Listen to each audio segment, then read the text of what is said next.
We have been very fortunate in our community. We did not have the extensive damage that, some of the modeling had projected. As the mayor said, we have had in the county, we currently have about 20,335 customers out. The good news is the Duke Energy Florida crews were able to start restoration at 6 a.m. this morning, and we have already restored service to 37,654 customers as of 10 a.m.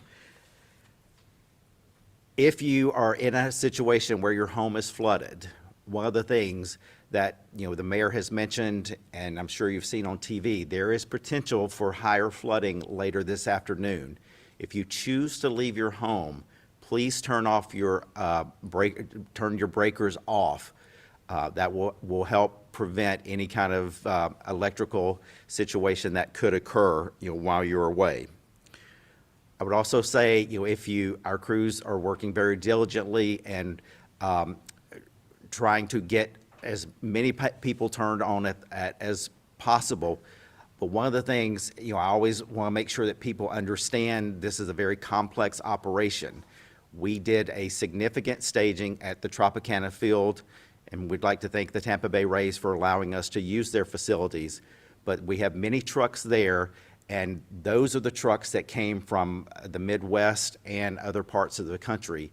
Those trucks are just now beginning to roll out. The reason for that is those folks were staying in hotels around the county, and they had to be bussed in. So I just want to make sure that the perception is understood that the reason those crews are just now mobilizing is because they were not able to get there until now.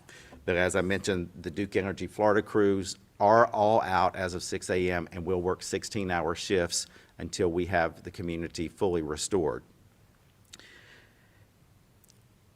The other thing, just as a reminder, we did not have the extensive damage, but as I mentioned yesterday, if you see any lines that are down, please consider those to be live lines. It is critically important that everyone in this community remain safe, and that will be the number one thing that you can do, again, for yourself and for your pets.